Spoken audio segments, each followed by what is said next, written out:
అందరికీ వందనాలండి. ఎపిఎస్సి పత్రిక 3వ అధ్యాయాన్ని చదువుకుందాం. ఈ హేతువు చేత అన్యజనులైన మీ నిమిత్తము క్రీస్తు యేసు యొక్క ఖైదీనైన పౌలను నేను ప్రార్థించుచున్నాను. మీ కొరకు నాకు అనుగ్రహించబడిన దేవుని కృపవశమైన ఏర్పాటును గూర్చి మీరు విని ఉన్నారు. ఎట్లనగా క్రీస్తు మర్మము దేవదర్శనం వలన నాకు తెలియపరచబడినదను సంగతిని గూర్చి మునుపు సంక్షేపంగా వ్రాసి తిని, మీరు దానిని చదివినలా దానిని బట్టి ఆ క్రీస్తు మర్మమును గూర్చి నాకు కలిగిన జ్ఞానము గ్రహించుకొనగలరు. ఈ మర్మం ఇప్పుడు ఆత్మమూలంగా దేవుని పరిశుద్ధులకు అపోస్తులకును ప్రవక్తలకును బయలుపరచబడినట్టుగా పూర్వకాలమందు మనుషులకు తెలియపరచబడలేదు. ఈ మర్మమేదనగా అన్యజనులు సమాన వారసులను, ఒక శరీరమందులు సాటి అవయవములను వాగ్దానంలో పాలివారునై ఉన్నారని ఉన్నది. దేవుడు కార్యకార్యకు తన శక్తిని బట్టి నాకు అనుగ్రహించిన కృపావరము చొప్పున నేను ఆ సువార్తకు పరిచారకుడిని తిని, దేవుడు మన ప్రభువైన అయిన క్రీస్తు యేసునందు చేసిన నిత్య సంకల్పము చొప్పున పరలోకంలో ప్రధానులకును అధికారులకును సంఘము ద్వారా తన యొక్క నానా విధమైన జ్ఞానము ఇప్పుడు తెలియవాలని ఉద్దేశించి శోధింపశక్యము కాని క్రీస్తు ఐశ్వర్యమును అన్యజనులలో ప్రకటించుటకును సమస్తమును సృష్టించిన దేవుని యందు పూర్వకాలం నుండి మరుగై ఉన్న ఆ మర్మమును గూర్చిన ఏర్పాటు ఎట్టిదో అందరికీ తేటపరచుటకును పరిశుద్ధులందరిలో అత్యల్పుడైన నాకు ఈ కృప అనుగ్రహించెను. ఆయన అందరి విశ్వాసము చేత ధైర్యమును నిర్భయమైన ప్రవేశమును ఆయన్ని బట్టి మనకు కలిగి ఉన్నవి.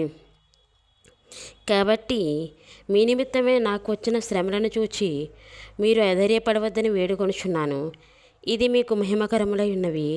హేతువు చేత పరలోకమందును భూమి మీదన ఉన్న ప్రతి కుటుంబము ఏ తండ్రిని బట్టి కుటుంబమును పిలువబడుచున్నదో ఆ తండ్రి ఎదుట నేను మోకాల్లోనే మీరు అంతరంగ పురుషుని యందు శక్తి కలిగి ఆయన ఆత్మ వలన బయలుపరచబడినట్లుగాను క్రీస్తు మీ హృదయములలో విశ్వాసము ద్వారా నివసించినట్లుగాను తన మహిమైశ్వర్యము చొప్పున మీకు దయచేయవలనయు మీరు దేవుని సంపూర్ణత పూర్ణులగునట్లుగా ప్రేమయందు వేరుపారి స్థిరపడి సమస్త పరిశుద్ధులతో కూడా దాని వెడల్పు పొడుగు లోతు ఎత్తు ఎంతో గ్రహించుకున్నటకును జ్ఞానమునికి మించిన క్రీస్తు ప్రేమను తెలుసుకున్నటకును తగిన శక్తి గలవారు కావాలని ప్రార్థించుచున్నాను. మనలో కార్యసాధకమైన తన శక్తి చొప్పున మనము అడుగు వాటన్నిటికంటేను ఊహించు వాటన్నిటికంటేను అత్యధికంగా చేయు శక్తిగల దేవునికి క్రీస్తు యేసు మూలంగా సంఘములో తరతరములు సదాకాలం మహిమ కలుగునుగాక. ఆమెన్. దేవుడు తన పరిశుద్ధమైన వాక్యం దీవించి ఆశీర్వదించునుగాక. ఆమెన్. ప్రార్థించుకుందామండి. సర్వోన్నతుడైన యేసయ్య, సర్వాధికారమైన తండ్రి, నాయన యేసయ్య యొక్క ఎపిఎస్సి పత్రిక 3వ అధ్యాయాన్ని ప్రభా మేము ధ్యానం చేసుకోవడానికి ఇచ్చిన గొప్ప శ్రేష్టమైన అవకాశమును బట్టి నీకే వందనములు, నీకే స్తోత్రములు ప్రభా. ఈ యొక్క వాక్యం ప్రభా మా హృదయం మంది ఫలించడానికి వాక్యము నాయన యేసయ్య క్రియ జరగటానికి సహాయాన్ని దయచేయండి ప్రభా.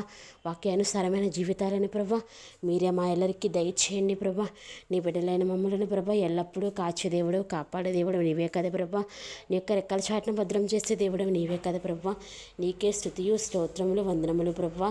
దేవాది దేవుడవే యేసయ్య, అయ్యా నాయన నీకు అసాధ్యమైంది నాయన ఈ లోకంలో ఏదీ లేదు ప్రభా. సమస్త సృష్టిని కూడా ప్రభా నోటి మాటతో కలుగ చేసిన దేవుడవు ప్రభా. మమ్మల్ని మాత్రం మనుషులైన మమ్మల్ని ప్రభా నీ యొక్క ప్రేమగల చేతితో చేసుకున్న దేవుడవు కదా ప్రభా. నీకు అసాధ్యమైంది మా జీవితాల్లో ఏదీ లేదు ప్రభా. అసలు ఈ లోకంలో ఏదీ లేదు ప్రభా. అయ్యా నాయన మా జీవితాల్లో జరగకుండా నాయన ఆలస్యంగా అవుతున్న కార్యాలను ప్రభా త్వరపెట్టి నెరవేర్చండి ప్రభా.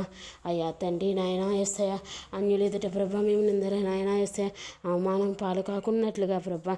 అయ్యా తండ్రి నీ బిడ్డలైన మాయల ప్రభా తండ్రి నీ కృపా కార్యాలను ప్రభా త్వరపెట్టి జరిగించండి ప్రభా. నీకు వందనాలు. రక్షణ లేని బిడ్డలకి రక్షణ దయచేయండి నాయన యేసయ్య. మారు మనసు బాప్తిస్మం తీసుకునే బిడ్డలకి మారు మనసును దయచేసి నాయన రక్షణ దయచేయమని యేసు నామములో వేడుకుంటున్నాం తండ్రి. ఆమేన్.